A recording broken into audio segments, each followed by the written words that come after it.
प्यारो भाइ, बाँचेकै छौ या यो लोकमै छैनौ थाहा पत्तो छैन, तर तिमीलाई नसम्झिएको दिन छैन। हर प्रहर तिमीलाई यादले सताइरहन्छ भाइ। भाइ, तिमी विदेशीको पनि 15 वर्ष हुन लागेछ। यति वर्षसम्म घर, देश, आमा बुवा र प्यारी दिदीको माया मारेर कसरी बस्न सक्यौ? तिमीले भुलिसक्यौ होला भाइ। त्यो दिन जब एयरपोर्टमा तिमीलाई बिदाई गर्दा हाम्रा आँखामा आँसु कति रसाएका थिए। हाम्रा आँखामा तिम्रा लागि कति माया छचल्किएको थियो। हामी अनभिज्ञ रहेछौँ त्यो पहिलो बिदाई नै अन्तिम बिदाई हुनेछ भनेर।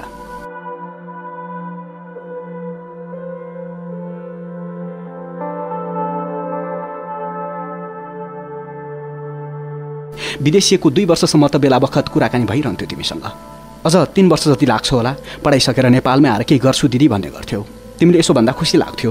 विदेशको माहौलमा बोलेर कतै हामी सबैलाई चटक्कै बिर्सने हो कि भनेर डर पनि लाग्थ्यो, किनभने त्यस्ता घटनाहरू मैले धेरै सुनेकी थिएँ।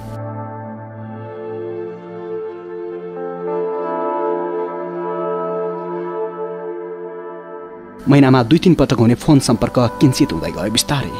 तिमी टाढा हुन लाग्यौ। हामीले यताबाट फोन सम्पर्क गर्न कम्ता खोजेको होइन, तर हामी विफल भयौँ। हामी आत्तियौँ केही भयो कि भनेर, तर तिमीसँग कसै गरी पनि सम्पर्क हुन सकेन। त्यही हुनु पुग्यो जुन मैले सोच्नसम्म पनि सकेकी थिइनँ।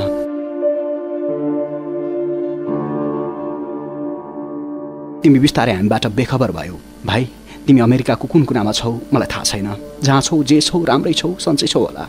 यता घरमा कस्तो अवस्था आइपरिरहेको छ तिमीलाई थाहा नभए पनि महसुस भने अवश्य गरिरहेका छौ होला भन्ने आशा छ। यदि महसुस पनि गरेको छैनौ भने मैले कुनै सङ्कोच बिना भन्छु, तिमी ढुङ्गाले भनेको निर्जीव मन लिएर बाँचिरहेका छौ।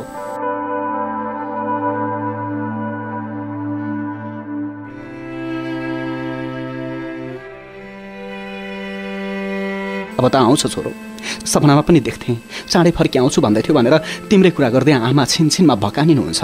बुवाले पनि बिलौना गर्नुहुन्छ, बुढेसकालको सहारा भनेर आशा गरिन्थ्यो, त्यो पनि बेसहारा बनाएर गयो। दैवको लीलादि अचम्मको। बुवा यसै भन्नुहुन्छ। भाइ, म के भनेर सहानुभूति दिलाउँ बुवा आमालाई? म पनि भित्रभित्र सल्किएको छु भाइ। कसको शरणमा गएर निभाउँ यो सल्किरहेको मन?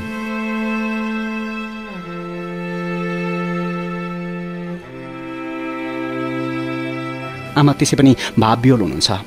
बुवा धेरै नबोले पनि उहाँका आँखाका वेदना प्रष्ट रूपमा पढेकी हुन्छु। त्यसैले मौन बस्न नै उचित ठानेर केही बोल्दिनँ। भाइ, यही नै छ उपलब्धि भन्नु। तिमी बेखबर भएपछि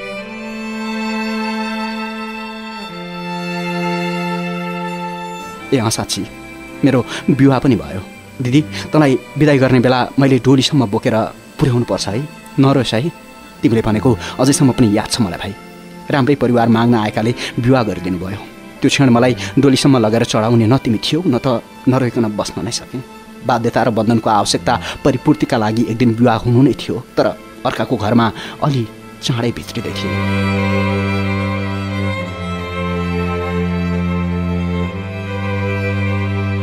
घरमा न तिमी थियौ न त म नै हुनेवाला थिएँ। म अर्कैको घरमा अन्मिनेवाला थिएँ। घरमा बुवा आमालाई एक्लै छाड्न मनले मानेन। सानैदेखि लालन पोषण गरेर बडो कष्टका साथ हामीलाई हुर्काउनु भएका बुवा आमालाई कहाँ एक्लै छाड्न सक्थे र? विवाह गर्दिन, आमा बुवाको बुढेसकालको सहारा बनेर बस्छु भन्ने सोचेँ। उसै बखत आमा बुवालाई विवाहको कुरो अगाडि नबढाउन पनि भने, तर बुवा आमा दुवैको करकाप, उहाँहरूले देखाउनु भएको र इच्छाउनु भएको बाटो काट्न नसकेर म विवाह गर्न सहमत भएकी थिएँ।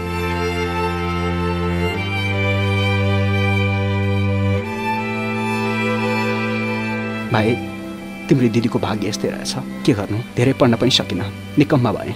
जे होस्, केही गर्छौ भनेर तिमीप्रति भरोसा थियो, त्यो पनि छताछुल्ल पोखियो, अम्खरा खसेर पोखिएको पानी झैँ।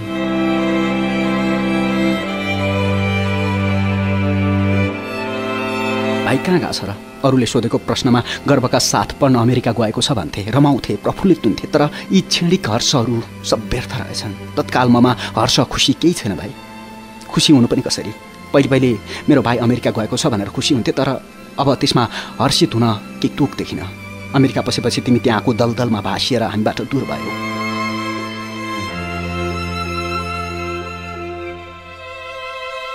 प्यारो भाइ, केही दिन यता म माइत आएको छु। बुवा आमासँगै छु। दुवैजना कुशल मङ्गल हुनुहुन्छ। उहाँहरूलाई बुढेसकालले लतार्दैछ। चस्माको सहारा बिना भित्र बाहिर गर्न सक्नुहुन्न। राम्ररी केही वस्तु ठम्ब्याउन पनि सक्नुहुन्न। धेरै पछि आमाले पकाएको खाना पाएकी छु। चिसो दाउरा धुवाउँदै जेनतेन पकाएर खुवाउनु भयो। हिजोसम्म तन्दुरुस्त मेरी आमा आज कति निरीह देखिरहेको छु। हिजोसम्म हृष्टपुष्ट बुवाका खुट्टाहरू लगलग कामिरहेको देखिरहेको छु।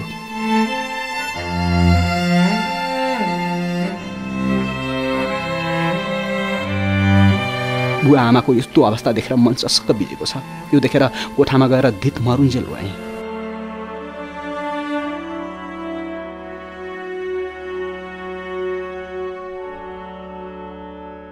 अहिले गाउँघरमा तिहारको रौनक छ। केटाकेटीहरू दिउँसे पटका पड्काएर रमाइलो गर्छन्। देउसी र भैलोको रमझम छ। झिलिमिलीले सबैका घर सजिएका छन्। हामीले धेरै समयदेखि झिलिमिली लगाएका छैनौँ। घरमा कुनै चहल पहल छैन। तिमी छँदा पटका पड्काएर रमाइलो गर्थ्यौ। घरमा झिलिमिली लगाउन तिमी नै कसिन्थ्यौ। अहिलेको समय केवल शून्यतामा गुज्रिरहेको छ। तिम्रो अभाव ज्यादै खड्किरहेको छ।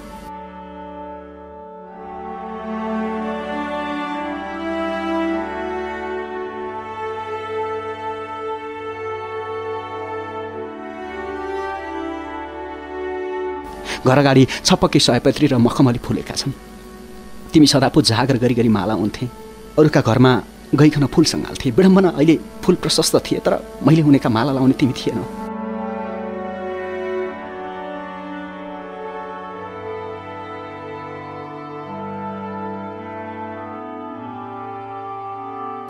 तिम्रो लागि तिहारको सगुन भनेर आमासँग बसेर चक्रमा घुमाइ घुमाइ सेल बनाइन्थ्यो।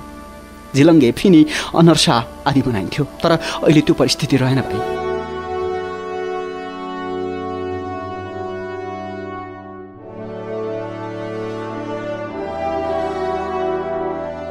बनाउन पटक्कै मन लाग्दैन, किनकि मिठो मानी खाइदिने तिमी थिएनौ भाइ। हरेक वर्ष आउने तिहारले तिम्रो याद वर्षयामको गुडुङ खोला चाहिँ एक्कासी हुर्लेर आउँछ।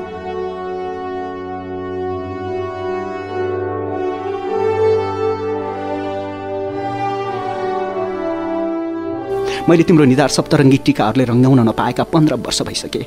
घर आँगन पनि तिम्रै प्रतीक्षामा व्याकुल छन्। तिहार नजिकिँदै गरेकाले तिम्रो याद र अभावलाई शब्दको स्वरूपले भरेर यो पत्र लेख्दैछु। कसै गरी तिमीसँग पुग्छ कि भनेर।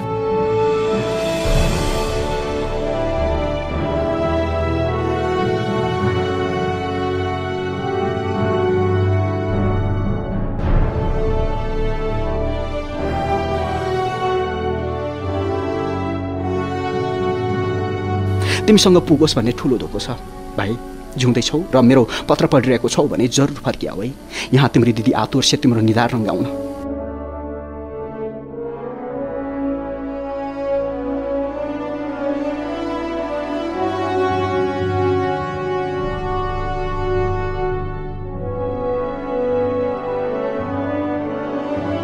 बुवा आमा तिम्रो पर्खाइमा निन्द्रा त्यागेर पर बाटोसम्म नजर डुलाइरहन्छन्। अझै पनि तिमी आउँछौ कि भन्ने झिनो आशा लिएर बाँचिरहेका छौँ। तिम्री प्यारी दिदी अमृता।